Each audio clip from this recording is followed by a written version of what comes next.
The crimson sun of Cthar hung low in the sky, casting long shadows across the imposing structure known as the Obsidian Arena. The massive black edifice stood as a monument to Zarian power and cruelty at the heart of Citadel, the sprawling capital city where the warrior nobility ruled over countless conquered species with merciless efficiency. Inside the arena's holding cells, Kale adjusted the crude leather straps of his makeshift armor, if the collection of scavenged metal plates could even be called that. The former Earth transport pilot had never imagined ending up here, fighting for the entertainment of alien conquerors. 3 months ago, his ship had malfunctioned during a routine cargo run, sending him off course and into Zarian-controlled space. His vessel, stripped for parts, now probably served some Zarian noble, while he had been thrown into the endless cycle of the arena. Kale had survived 4 fights so far, though survive was the operative word. He had no formal combat training, just quick thinking and a stubborn refusal to die. His last victory had been pure luck. His opponent had slipped on the blood-slicked arena floor, giving Kale the chance to deliver a decisive blow. The crowd had been disappointed by the anticlimactic finish, and the arena masters had promised them something more entertaining next time. That next time was now, and his opponent would be Lyra, the current champion of the Obsidian Arena. Everyone knew of Lyra, even the newest slaves. The Zarian warrior was renowned for her lethal grace with dual energy blades and her theatrical cruelty. She didn't just defeat opponents, she humiliated them before ending their lives, drawing out fights to satisfy the bloodthirsty crowd. In the hierarchy of Zarian society, she stood several rungs below the highest nobility, but had earned their favor through her prowess and the entertainment she provided. A cold dread settled in Kale's stomach as a guard approached his cell. The Zarian was tall and broad-shouldered like all his kind, with ridged, pale blue skin and 4 amber eyes arranged vertically down the center of his face. The lower pair of eyes regarded Kale with contempt. "Time to die, human," the guard growled, opening the cell door. "Try to make it interesting at least." Kale was led through dank corridors that smelled of sweat, blood, and fear. The distant roar of the crowd grew louder with each step, a primal hunger for violence that transcended species. Other slaves watched him pass, their expressions a mixture of pity and relief that they weren't facing the champion today. The tunnel opened onto the vast expanse of the arena floor. The Obsidian Arena deserved its name. Black stone walls rose 50 meters high, topped with crystalline spikes that glittered in the sunlight, streaming through the open roof. Tens of thousands of Zarians filled the stands, their blue skin creating a rippling ocean around the black pit where combatants died for their pleasure. Standing in the center of the arena was Lyra. Unlike most Zarians, she was slender rather than bulky, though still a head taller than Kale. Her pale blue skin was adorned with ceremonial scarification that denoted her clan and combat achievements. She wore a sleek power armor that augmented her already formidable strength and speed, its surface gleaming with a pearlescent sheen that shifted colors as she moved. The dual energy blades at her hips remained deactivated for now, but Kale had seen recordings of them in action, twin ribbons of blue-white energy that could slice through metal as easily as flesh. As Kale approached, Lyra's 4 eyes narrowed, the upper pair assessing his weak points while the lower pair conveyed clear disdain. Her thin lips curved into a cruel smile. The arena master, a corpulent Zarian noble with elaborate facial ridges denoting his high birth, raised his arms for silence. The crowd reluctantly quieted. "Today we witness the continuing dominance of our champion, Lyra of House Tazian," he announced, his voice amplified by hidden technology. "Her challenger," he paused, checking a small device in his hand with mild confusion. "A human male called Kale, survivor of 4 matches through what our combat analysts describe as improbable good fortune." Laughter rippled through the crowd. Kale knew they weren't here to see a fair fight. They wanted to see how creatively Lyra would dispatch him. "Begin," the arena master commanded, quickly retreating to his protected viewing box. Lyra didn't immediately attack. Instead, she circled Kale slowly, toying with him. "I've never fought a human before," she said, her voice carrying a metallic quality through her armor's translator. "Your species is physically unimpressive. I'm curious what tricks have kept you alive this long." Kale maintained his distance, scanning the arena floor for anything he might use. There was little, a few scattered rocks, some divots in the ground from previous fights, and a twisted piece of metal that might have been part of another combatant's armor. "I'm just hard to kill," Kale replied, trying to keep his voice steady. He needed time to think, to find some advantage, however small. Lyra's upper eyes blinked in amusement. "Then let's test that claim." She moved with startling speed, drawing and activating her energy blades in one fluid motion. Twin arcs of blue-white light sliced through the air where Kale had been standing a split second earlier. He had thrown himself to the side, rolling across the hard ground and coming up with a piece of scrap metal in his hand. The crowd roared its approval at the first exchange. Lyra didn't pursue immediately, clearly enjoying the chase. "Reflexes," she acknowledged. "But reflexes alone won't save you." She advanced again, this time more deliberately. Kale backpedaled, keeping distance between them. He knew his only chance was to make her overconfident, to create an opening through her arrogance. For several minutes, the deadly dance continued. Lyra would attack with precise, economical movements, and Kale would narrowly evade by diving, rolling, or simply sprinting away. Each near miss elicited reactions from the crowd. Cheers when it seemed Lyra would connect, groans when Kale escaped. But Kale was tiring. A shallow cut along his ribs leaked blood where one energy blade had come too close. His lungs burned, and his muscles protested each desperate movement.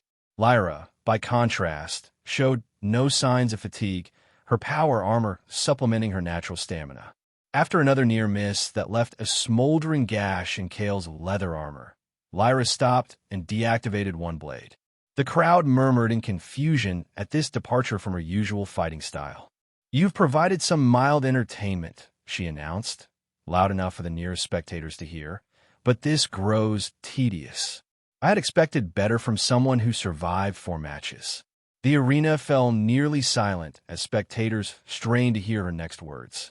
Lyra raised her voice, projecting to the entire arena with practiced theatrical flair. "You won't last a minute against me, human." The crowd erupted in cheers at this declaration. Kale knew what would come next.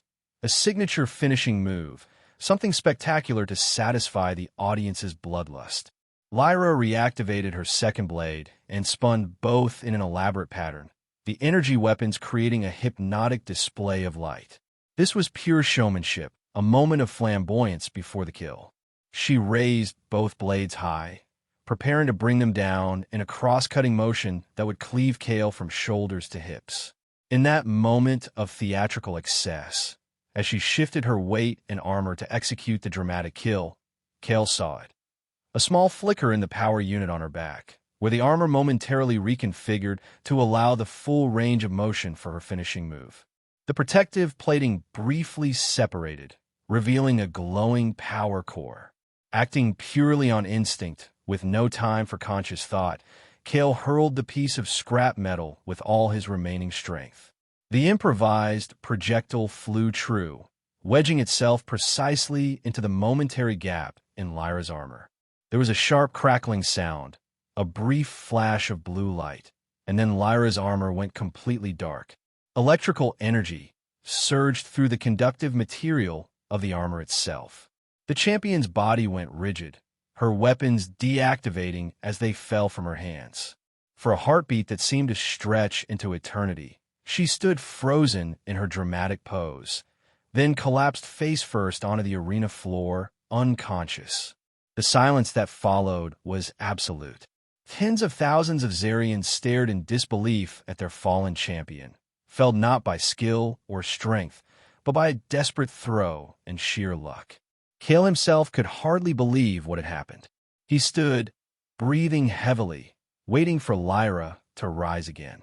But she remained motionless on the ground, her armor occasionally sparking from the damaged power unit. The stunned silence gave way to angry murmurs that quickly swelled into outraged shouts. The arena master emerged from his box, his face contorted with fury. He gestured violently to the guards stationed around the perimeter. Kale barely had time to register what was happening before he was surrounded by a dozen armed Zarians. They seized him roughly, restraining his arms and forcing him to his knees. "Take this human filth to the high-security cells," the arena master spat. "The High Council will decide a suitable punishment for this." This travesty. As Kale was dragged away, he caught a glimpse of other guards carefully lifting Lyra's still form. The champion's defeat would not go unanswered, and whatever fate awaited him would be designed to restore Zarian pride. He had survived the arena only to face something undoubtedly worse. The corridors beneath the arena had never seemed so dark. They threw Kale into a small, windowless cell deep beneath the arena complex. Unlike the regular slave quarters, this cell was designed for prisoners awaiting special punishment. A single dim light embedded in the ceiling cast harsh shadows across the bare metal walls. There was no bed, just a thin mat on the floor and a waste receptacle in the corner. The door was solid metal with no window, sealing him in complete isolation. Hours passed. Kale paced the small space, his mind racing with possibilities, none of them good. Killing or maiming a Zarian champion, even in a sanctioned arena fight, would be seen as an unforgivable offense by a slave. The punishment would be designed to be memorable, a warning to any other slave who might dare to humiliate their masters. A distant boom interrupted his thoughts. Then another, louder this time. The floor beneath Kale's feet trembled slightly. Were they demolishing part of the arena? No, the sounds were too irregular, too chaotic. Something unexpected was happening. Suddenly, alarms blared throughout the complex, their wailing piercing even the thick walls of his cell. Red emergency lights began flashing in the corridor outside, visible through the small crack beneath his door. More explosions followed, closer now. Kale pressed his ear to the door, trying to make sense of the commotion. He could hear shouting, the distinctive sound of Zarian energy weapons discharging, and other unfamiliar weapon reports. Then, unmistakably, he heard the agonized scream of a Zarian guard just outside his cell block. A slave uprising? It seemed impossible. The Zarians maintained absolute control over their conquered peoples through overwhelming force and ruthless suppression of resistance. Yet the evidence was unmistakable. Someone was fighting back, and doing it effectively enough to throw the entire citadel into chaos. The sounds of combat grew louder, then abruptly ceased. Kale stepped back from the door as he heard the control panel outside being manipulated. With a hiss of hydraulics, the door slid open. Standing in the doorway was a reptilian humanoid with scaled green skin and vertical pupils. A Varashi, one of the many species subjugated by the Zarians. It held a stolen Zarian energy rifle, still smoking from recent use. "Human," the Varashi hissed. "All slaves are being freed. The resistance has been planning this day for years. Come quickly." Kale didn't need to be told twice. He followed the Varashi into the corridor, where 3 other aliens of different species were busy opening the remaining cells. The body of a Zarian guard lay sprawled on the floor, a smoking hole in its chest where an energy weapon had found its mark. "What's happening?" Kale asked as they moved rapidly through the corridors. "Coordinated uprising across all of Citadel," the Varashi replied tersely. "We've disabled the central security systems and armed as many slaves as possible." The Zarians were caught completely off guard. The arena incident created a perfect distraction. Arena incident? His fight with Lyra. The timing couldn't be coincidental. "You used my fight as cover for the uprising." The Varashi's lipless mouth formed what might have been a smile. "No, but when the champion fell to a human slave, it caused unprecedented chaos among the nobility. Many left their residences to demand immediate action from the High Council, leaving their security systems vulnerable. We merely capitalized on the opportunity you provided." They emerged into a larger corridor where dozens of freed slaves were streaming toward what Kale assumed was an exit. Some carried improvised weapons, others stolen Zarian technology. The air was thick with smoke, and distant explosions continued to rock the structure. "Where are you taking us?" Kale asked, jogging alongside the Varashi. Different groups have different extraction points. Some will fight, others will flee the city entirely. The Varashi was interrupted by a violent explosion that shook the entire corridor, sending debris raining down from the ceiling. That was close, the reptilian said, adjusting course down a side passage. The Zarians are beginning to organize a counterattack. We need to move faster. They ran through the increasingly damaged complex, occasionally encountering pockets of resistance or freed slaves heading in various directions. Twice they had to hide from Zarian security forces moving in formation, too numerous to engage directly. After nearly an hour of navigating the labyrinthine structure, they reached what appeared to be a maintenance area. The Varashi stopped at a heavy door. This leads to the outer service tunnels, it explained. From there, you can reach the outskirts of Citadel. I must return to help others. Wait, Kale said. What should I do once I'm outside? The Varashi's vertical pupils contracted slightly. Survive, human. The desert beyond Citadel is harsh, but perhaps less dangerous than remaining here. Head east if you can, some say there are independent settlements in the deep canyons. With that cryptic advice, the Varashi handed Kale a small energy pistol and a canteen of water, then turned and disappeared back the way they had come. Kale pushed through the door into a narrow utility tunnel. Emergency lighting cast an eerie red glow over exposed pipes and conduits. Following the tunnel's gradual upward slope, he eventually emerged into the fading daylight of Cthar's evening. He found himself in an industrial sector on the outskirts of Citadel. The massive city spread out behind him, columns of smoke rising from dozens of locations across its expanse. The domed structures and towering spires that characterize Zarian architecture were now backlit by fires and periodic explosions. Aerial vehicles darted between buildings like angry insects, presumably security forces responding to the uprising. Facing away from the city was the vast, unforgiving desert of Cthar, stretching to the horizon in undulating waves of rust-colored sand. The crimson sun was setting, which meant the bitter cold of the desert night would soon follow the scorching heat of day. Kale knew he should start moving east, as the Varashi had suggested, but first, he needed to find better supplies. A desert crossing with only a small canteen of water would be suicide. He skirted the edge of an industrial complex, staying in shadows and avoiding the main thoroughfares. Most of the Zarian workers had apparently fled when the uprising began, leaving the area largely deserted. After searching several buildings, Kale managed to collect a more suitable water container, some preserved food rations, and a rough cloak made of synthetic material that would provide some protection from the elements. As he prepared to leave the final building, a sound from an adjacent room stopped him cold, the unmistakable metallic click of a weapon being readied. Kale raised his stolen energy pistol, pointing it toward the doorway. "Who's there? Show yourself." For several seconds, nothing happened. Then a figure stepped slowly into view, hands raised slightly to show they weren't holding a weapon. It was Lyra. The Zarian champion looked drastically different without her power armor. She wore a simple combat suit of dark material that covered her from neck to ankles. Her blue skin seemed paler than Kale remembered, and a web of burn marks traced patterns along her neck and the visible portions of her arms, aftermath of the electrical surge that had incapacitated her. Most striking was her expression. Gone was the arrogant sneer, replaced by wariness and barely concealed pain. "You," Kale said, keeping his weapon trained on her. "Yes, me." Lyra's voice lacked the metallic quality it had possessed through her armor's translator. It was lower, with a slight rasp. "The slave who should have died in the arena." "I'm not a slave anymore," Kale said, "and you're not in a position to do anything about it." Lyra's upper eyes narrowed, while her lower ones scanned the room, assessing.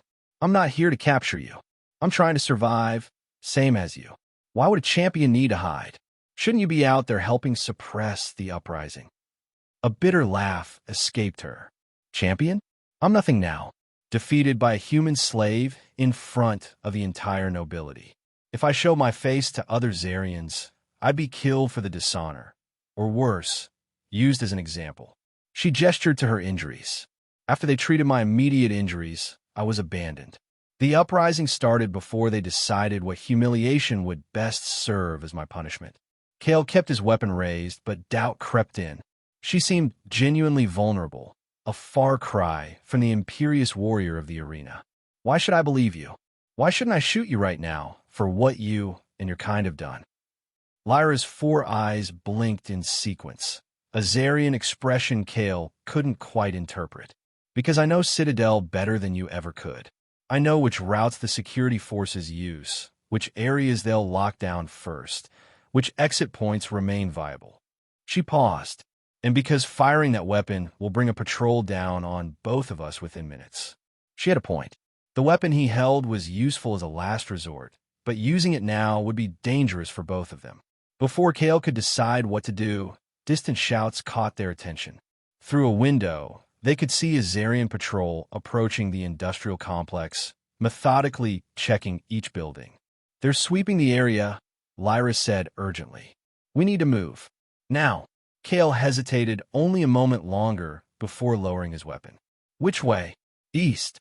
Through the maintenance tunnels beneath this complex. They connect to an old water distribution system that leads beyond the city limits." It aligned with what the Varashi had told him. With reluctance born of necessity rather than trust, Kale nodded. "Lead the way. But remember, I'm watching you. I haven't forgotten. What you did in the arena," Lyra replied coldly. "Consider us even for now." Together, the unlikely pair slipped out the back of the building just as the patrol entered the front. Lyra led them to a service entrance partially hidden behind waste containers, inputting a code that opened a hatch in the ground. They descended into darkness as the sounds of the patrol grew louder above them. The maintenance tunnels were cramped and poorly lit, forcing them to navigate by the dim glow of emergency lighting strips that pulsed along the floor at irregular intervals. Lyra moved with surprising sureness despite her injuries, occasionally pausing at junctions to orient herself. "How do you know these tunnels so well?" Kale asked after they had been moving for nearly an hour. "Part of combat training," she replied without looking back. "Zarian warriors must know every aspect of Citadel's infrastructure for defense purposes. And for hunting down slaves who try to escape." She didn't answer immediately. "Yes, that too." They continued in uncomfortable silence until the tunnel widened into a junction chamber with multiple branching paths. Lyra stopped, her upper eyes scanning the ceiling markings while her lower eyes watched Kale warily. "The eastern conduit has collapsed," she said, pointing to one tunnel where rubble was visible about 20 meters in. "The uprising must have damaged it. We'll need to take the southern route and circle back." "How do I know you're not leading me into a trap?" Kale demanded. Lyra's patience visibly thinned. "Use your logic, human. I'm as much a fugitive as you are now. The difference is that you have other slaves who might help you. I have no one. Every Zarian who sees me will either kill me for the dishonor I've brought or capture me for punishment." Her honesty was brutal and convincing. Whatever game she might be playing, it wasn't as simple as leading him to capture. "Fine," Kale conceded. "Southern route it is." The southern tunnel eventually led them to a massive water purification chamber, long abandoned based on the layer of dust covering the ancient machinery. Beyond that lay a narrower tunnel that, according to Lyra, connected to the primary aqueduct system that transported water from distant mountain reservoirs. As they traversed the aqueduct, the sounds of the city grew more distant. Occasionally, they would hear a particularly large explosion that would send vibrations through the tunnel walls, but otherwise, the uprising seemed far behind them. After what seemed like hours of walking, climbing, and crawling through increasingly primitive tunnels, they emerged through a rusted grate into the open desert. The twin moons of Cthar hung in the night sky, casting pale blue light over the endless dunes. The air was bitingly cold, a stark contrast to the day's heat. Kale pulled his scavenged cloak tighter around his shoulders. Lyra, without similar protection, visibly shivered but made no complaint. "We made it out," Kale said, looking back towards Citadel. From this distance, the massive city was a glowing dome on the horizon, punctuated by flashes of light from continuing conflict. "This is just the beginning," Lyra replied grimly. "The desert is as deadly as any Zarian patrol. We need to find shelter before dawn brings the heat." Kale hesitated, then removed the cloak and offered half of it to Lyra. "Here, we can share.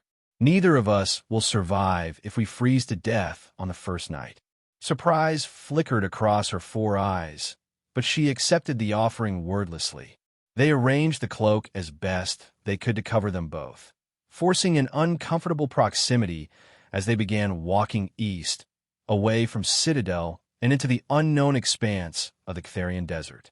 The next 3 days established a grueling pattern.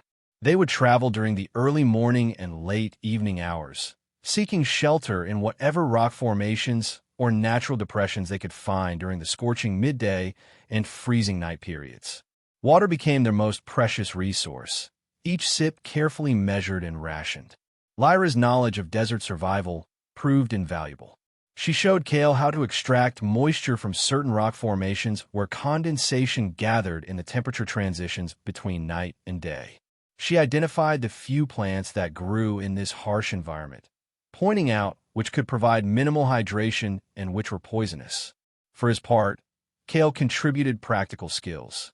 When their water container developed a leak, he repaired it using sap from a desert succulent and heat from a small fire.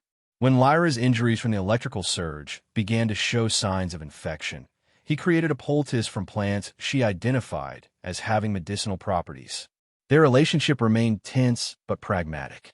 Neither fully trusted the other, yet both recognized their interdependence. Conversations were brief and utilitarian, focused on immediate survival needs rather than the circumstances that had brought them together or the uncertain future that awaited them. On the 4th day, their uneasy routine was shattered. As they crested a particularly large dune, Kale spotted a reflection in the distance, sunlight glinting off metal. He pulled Lyra down beside him at the top of the dune. "There," he whispered, pointing, "something metallic about 2 kilometers ahead." Lyra squinted her 4 eyes, the upper pair better adapted for distance viewing. "Zarian patrol skiff," she confirmed grimly. "Military grade. Either a coincidence or they're looking for us specifically," Kale finished. "Can they detect us from that distance?" "Not if we stay low and don't use energy weapons or tech." She studied the vehicle's movement pattern. "They're conducting a standard search grid. We should backtrack and circle around them." They retreated down the dune and began a wide detour to avoid the patrol. The diversion cost them precious time and water, forcing them to travel during hotter hours than was safe. By mid-afternoon, both were showing signs of heat exhaustion despite shelter beneath a small rock overhang. "We need to find better shelter and more water soon," Lyra said, her voice hoarse from dehydration. "There should be deeper canyons east of here, possibly with water sources." "How do you know that?" Kale asked. Lyra hesitated. "Old stories. Legends, really, about the original inhabitants of Cthar before the Zarians arrived." This was the first Kale had heard of indigenous Ctharians. "What happened to them?" "Official history says they died out from natural causes before Zarian colonization." Her tone suggested skepticism. "But there are forbidden texts that speak of a great civilization that thrived in the deep canyons, with technology different from our own." "And you've read these forbidden texts?" A ghost of her old pride flickered across her features. "My house has ancient lineage. Our private archives contain knowledge not available to most Zarians." Before Kale could press for more information, a distant humming caught their attention. The patrol skiff had changed course and was now heading directly toward their position. "They've spotted us," Kale said, reaching for his energy pistol. "No," Lyra grabbed his wrist. "They're tracking energy signatures. If you fire that weapon, they'll pinpoint us immediately." "Then what do we do?" Lyra scanned their surroundings, her lower eyes blinking rapidly in concentration. "There," she pointed to a narrow fissure in the rock face behind them, barely visible in the shadow of the overhang. "It might lead deeper into the formation." With no better options, they squeezed into the narrow opening. The fissure widened slightly after several meters, allowing them to move more freely, though still in single file. They pushed deeper into the darkness as the sound of the patrol skiff grew louder outside. The passage twisted and turned, occasionally branching. Lyra led the way, choosing paths based on air flow and subtle changes in temperature that Kale could barely detect. The natural tunnel network was extensive, far more complex than a simple crack in the rocks. After nearly an hour of navigating the dark passages, they emerged into a larger chamber where a shaft of sunlight penetrated from a small opening high above. The light revealed ancient symbols carved into the smooth stone walls, geometric patterns, and script unlike anything Kale had seen before. "These are Ctherian writings," Lyra whispered, her 4 eyes wide with astonishment. "From before the Zarian arrival." Kale ran his fingers over the carvings. "Can you read them?" "No. Few can. But I recognize some symbols from the forbidden texts." She pointed to a recurring pattern. "This appears frequently in references to water or life." As if confirming her interpretation, they noticed a small pool of water in a natural basin at the chamber's center, fed by condensation dripping from the ceiling. The water was clear, and when Kale cautiously tasted it, surprisingly sweet. They refilled their containers and drank deeply, the first proper hydration they'd had in days. The relief was immediate and energizing.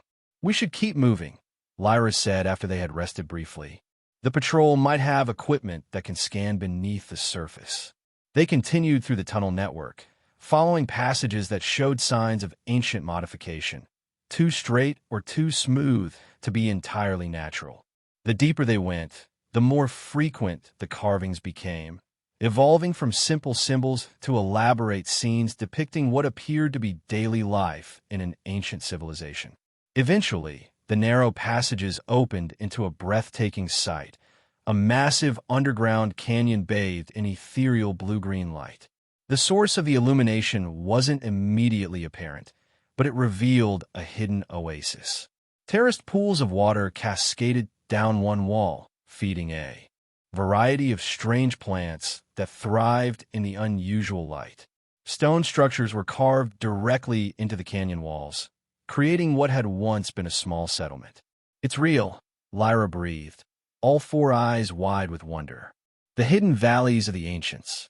Most Zarians consider this a myth." Kale was equally stunned. How was this possible? The light, the water, the plants, in the middle of a desert planet. They explored the abandoned settlement cautiously. The structures were simple but elegant, their interiors featuring more of the intricate carvings they'd seen in the tunnels. Many depicted what appeared to be rituals centered around a circular device or symbol. In the largest structure, clearly once a communal gathering place, they found something extraordinary. A circular platform inset with crystalline materials arranged in geometric patterns that matched many of the symbols carved throughout the settlement. At the center stood a pillar of the same material, reaching toward a focusing crystal suspended from the ceiling.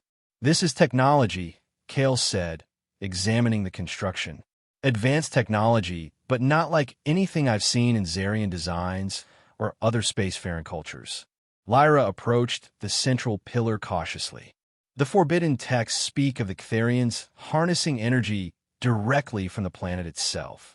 Not extraction like mining or drilling, but a harmony with natural energy flows. Is that what's powering the light in this cavern? Perhaps a residual effect. She traced a finger along one of the crystalline inlays.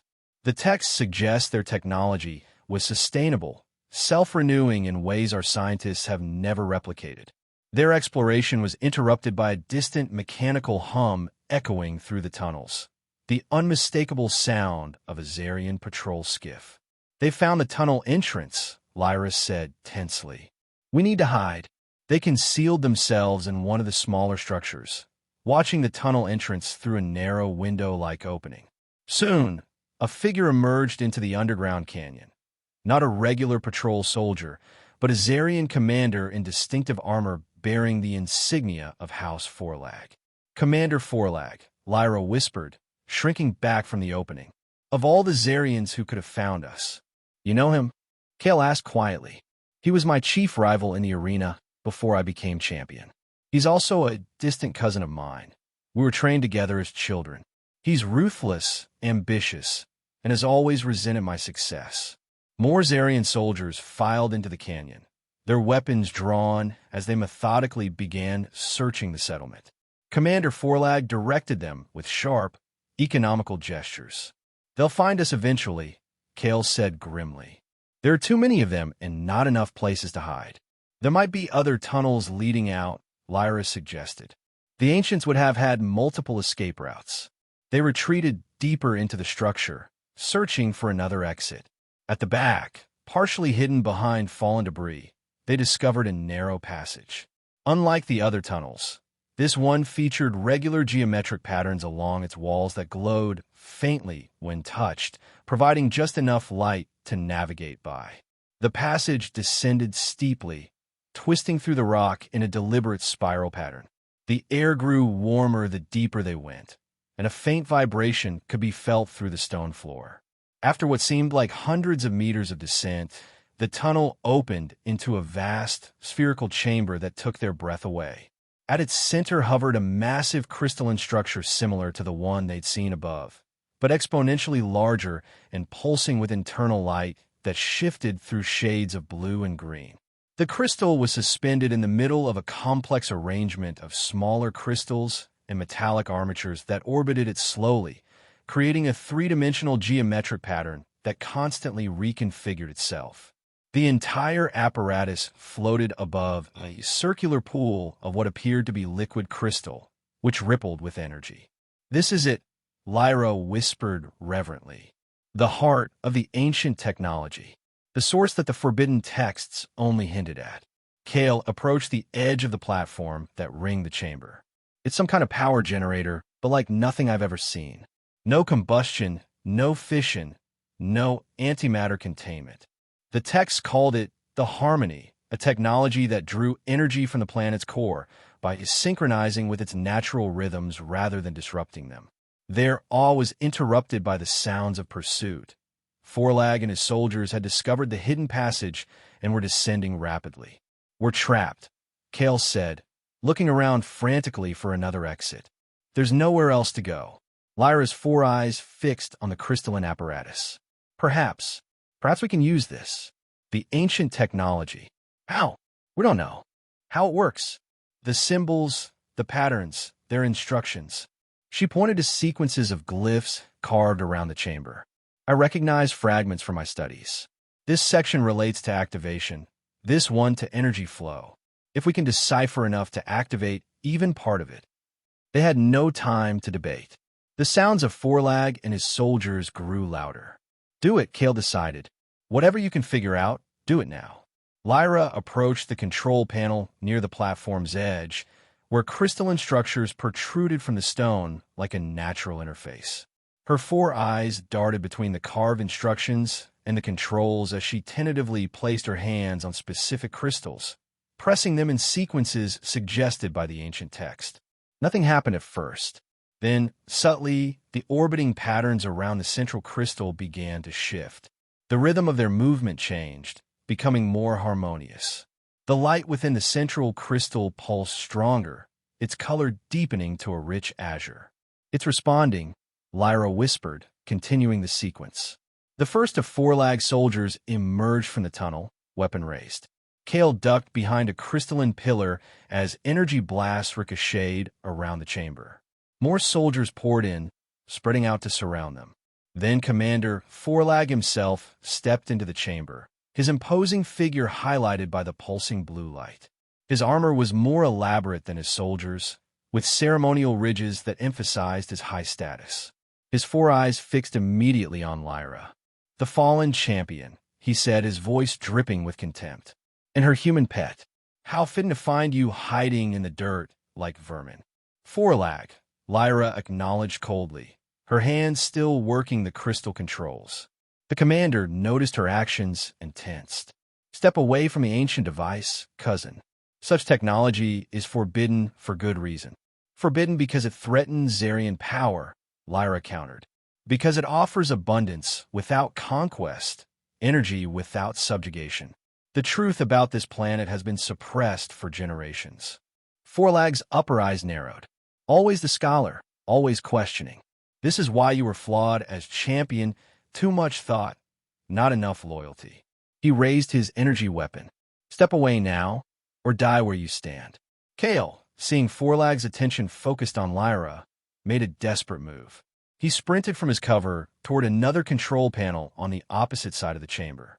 Energy blasts from the soldier's weapons followed his path, scorching the stone where he had been moments before. He reached the secondary panel just as Forlag fired at Lyra. The blast caught her in the shoulder, spinning her away from the controls. She cried out in pain, but managed to shout to Kale. The central sequence. Completed. Kale placed his hands on the secondary panel, trying to mimic the patterns he had seen Lyra using. The soldiers turned their weapons toward him, but hesitated when Forlag raised his hand. Stop. Random activation could destroy this entire chamber, and us with it. The commander turned to Kale. Human, you have no idea what forces you're tampering with. Maybe not, Kale replied, continuing to work the controls, but I know you're afraid of it. That's enough for me. Forlag snarled and strode toward Lyra, who was struggling to rise from where she had fallen. He grabbed her by the throat, lifting her until her feet barely touched the ground. Tell your human to stop, or I'll crush your windpipe right now. Despite the pressure on her throat, Lyra managed a defiant smile. You always underestimated humans. At that moment, Kale pressed a final sequence of crystals. The chamber filled with resonant harmonic tones as the central crystal flared brilliantly. The orbiting patterns accelerated, forming a protective barrier around the central power source. Waves of energy pulsed outward, washing over everything in the chamber. The effect on the Zarians was immediate and unexpected. Forlag released Lyra, stumbling backward as if struck. All around the chamber, the Zarian soldiers dropped their weapons, clutching their heads in apparent discomfort. Some fell to their knees. What is happening? Kale shouted over the harmonic resonance that filled the chamber. Lyra, massaging her throat where Forlag had gripped it, looked around in wonder. The harmonics. They're tuned to the planet's frequency. Our Zarian physiology evolved on a different world. The resonance must be disruptive to our neural pathways. Forlag recovered more quickly than his soldiers, though he was visibly disoriented. Abomination, he spat, drawing a ceremonial blade from his belt as his energy weapon lay forgotten on the floor. I'll end this sacrilege personally. He lunged at Lyra, blade aimed at her heart. She dodged, but her injury slowed her response. The blade sliced across her arm instead of her chest, drawing blue Zarian blood. Forlag pressed his advantage, driving her back toward the edge of the platform overlooking the liquid crystal pool. Kale searched frantically for a weapon, but found nothing. The harmonic pulses continued to intensify, making it difficult for the other Zarian soldiers to intervene, but Forlag's rage seemed to help him push through the disorientation. As Forlag prepared for another strike, Kale did the only thing he could think of. He adjusted the crystal controls, intensifying the harmonic pattern. The chamber shuddered as the frequency changed, becoming more focused, more directed. Forlag screamed in agony, dropping his blade and clutching his head. But the increased intensity had consequences. Hairline fractures appeared in the chamber walls, and the platform beneath their feet trembled ominously. Kale, reduce the intensity, Lyra shouted. The chamber can't withstand this resonance. It's too powerful. He tried to reverse the adjustments, but the controls had locked into the new pattern. The central crystal pulsed erratically, its orbiting components moving so rapidly they became a blur. I can't stop it, he called back. The system is overloading. Forlag, despite his pain, saw an opportunity in the chaos. He retrieved his fallen blade and launched himself at Kale, tackling him away from the controls. They grappled at the edge of the platform, dangerously close to falling into the energized crystal pool below. If I die here, human, you die with me, Forlag growled, trying to position his blade for a killing stroke. Lyra, seeing Kale's peril, forced herself through her pain and disorientation. She picked up a fallen Zarian weapon and swung it like a club, striking Forlag across the back. The commander arched in pain, loosening his grip on Kale just enough. With a desperate heave, Kale pushed Forelag over the edge of the platform. The commander's scream was cut short as he plunged into the liquid crystal pool. There was a blinding flash of energy, a surge of power that rippled through the entire chamber, and then Forelag was simply gone, absorbed into the energy matrix itself. The remaining Zarian soldiers, witnessing their commander's fate and still crippled by the harmonic resonance, retreated in terror, scrambling back up the tunnel from which they had come. But the chamber continued to destabilize. Larger cracks spread across the walls, and pieces of the ceiling began to fall. "We need to get out of here," Kale shouted, pulling Lyra toward the tunnel entrance. "Wait," she said, resisting. "We can't leave it like this." The power surge could cascade throughout the entire system. "What are you suggesting?" "We can't stop it." Lyra's 4 eyes focused on the control panel. "Not stop it, redirect it. The ancient Ctharians built safeguards. If we can activate them, the energy can be channeled back into the planet harmlessly." Despite the danger, Kale understood the stakes. If the ancient power source detonated, it could destroy not just the chamber, but potentially much of the surrounding region. With nodding agreement, he followed Lyra back to the controls. Working together, they deciphered and activated emergency sequences carved into the stone around the panel. The harmonic tone shifted again, becoming lower, more stable. The erratic pulsing of the central crystal gradually steadied, though the chamber continued to crumble around them. "It's working," Lyra shouted over the noise of falling debris. "The energy is being redistributed through the planet's natural conduits." A particularly large section of ceiling crashed down mere meters from where they stood. "Time to go," Kale insisted, grabbing Lyra's unwounded arm. This time she didn't resist. They raced for the tunnel entrance, dodging falling rocks and leaping over widening fissures in the floor. Just as they reached the tunnel, a final surge of energy erupted from the central crystal, enveloping the chamber in brilliant light. The tunnel entrance began to collapse behind them as they sprinted upward, the path illuminated by emergency glyphs that glowed with increasing intensity. They emerged into the upper settlement just as a tremor shook the entire underground canyon. The buildings swayed, and cracks appeared in the walls. The blue-green light that had illuminated the cavern flickered, then stabilized at a brighter intensity. "We need to get to the surface," Kale said, pulling Lyra toward the tunnel that had first brought them to the settlement. But Lyra paused, her attention caught by the central platform in the main gathering area. The smaller version of the technology they had just encountered below. It too was now active, its crystals glowing with renewed energy. "Look," she said in wonder. "The whole system is reactivating." All around them, the ancient settlement was coming to life. Channels in the walls that had seemed decorative now flowed with the same liquid crystal energy they had seen below. The plants growing in the terraced pools straightened and unfurled new growth even as they watched. The air itself felt different, cleaner, more invigorating. "The harmony is restoring itself," Lyra whispered. After centuries of dormancy, another tremor reminded them of their precarious situation. They hurried through the tunnel to the surface, emerging into the desert night. The twin moons of Cthar illuminated a landscape transformed by seismic activity. New fissures had opened in the desert floor, and in the distance, a spectacular fountain of the liquid crystal substance erupted like a geyser, casting eerie blue-green light across the dunes. From their vantage point, they could see similar eruptions occurring across the desert, following what appeared to be ancient, long-buried channels. Where the liquid crystal touched the sand, vegetation immediately began to sprout. Hardy desert plants that had lain dormant as seeds for centuries, awaiting the return of the life-giving energy. "It's not destroying the planet," Kale realized. "It's healing it." "The forbidden texts were right," Lyra said, her voice filled with awe. Cthar wasn't always a desert. The ancient civilization lived in harmony with a verdant world.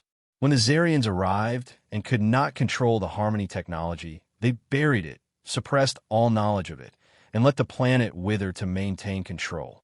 They watched in silence as the transformation continued. The night air, usually bitter cold, turned mild and fragrant with the scent of blooming desert flowers. In the far distance, towards Citadel, the sky glowed with an unnatural light. The energy was spreading there too, reactivating ancient systems buried beneath the Zarian construction. What happens now? Kale asked, uncertain whether to feel hope or dread at the scale of change unfolding before them. Lyra's 4 eyes reflected the blue-green light of the transformed desert. Everything changes. The Zarian power structure was built on resource scarcity and control. With the harmony restored, that foundation crumbles. She gestured toward the distant lights of Citadel.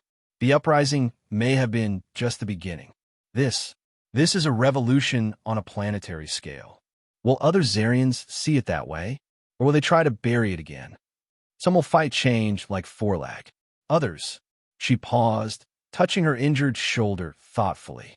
Others might see a better path forward. My people have been conquerors for so long. Some have forgotten any other way to live. But not all of us. Dawn was approaching, the red sun of Cthar peeking over the eastern horizon. In the growing light, they could see the true extent of the transformation. Patches of green spread across the desert where the energy channels had activated, like veins of life returning to a withered body. We should keep moving, Kale said, though he was uncertain of their destination now. Forlag's soldiers will report what happened. Others will come looking. Lyra nodded, then pointed to the eastern horizon. There are rumors of indigenous Ctharians still surviving in the deep canyons beyond the Crimson Ridge. If anyone understands what's happening now, it would be them. You think they'll welcome a human and a Zarian? A smile flickered across Lyra's face, perhaps the first genuine smile Kale had seen from her. A human who helped reactivate their ancient technology, and a Zarian who defied her people's most sacred prohibitions to do the same. I think they might make an exception. The sun rose higher, casting long shadows across the transformed landscape. Kale and Lyra began walking east, toward the Crimson Ridge and whatever future awaited them beyond it. Around them, the desert continued its rebirth, ancient systems awakening after centuries of suppression. You know, Kale said as they walked, when you said I wouldn't last a minute against you in the arena, I never imagined we'd end up here. Lyra's 4 eyes blinked in sequence, a Zarian expression of ironic amusement. Perhaps my greatest failure was also my first step towards something better. It seems arrogance has its uses after all. They continued eastward as the twin moons of Cthar faded in the morning light, leaving behind the ruins of old certainties and walking toward a future neither of them could have imagined. A future where ancient harmony might heal the wounds of conquest and oppression, where a fallen champion and a captured pilot might find purpose in a world reborn. Behind them, ahead of them, all around them, Cthar awakened from its long slumber, reclaiming its true nature one grain of sand, one drop of crystal energy at a time. And somewhere in the distance, beyond the horizon, others waited, survivors, adapters, those who had kept the old knowledge alive through generations of darkness, ready to emerge into a new dawn. The journey would be long, the challenges great, the outcome uncertain. But as they walked side by side across the transforming desert, Kale and Lyra shared something neither had truly known before: hope.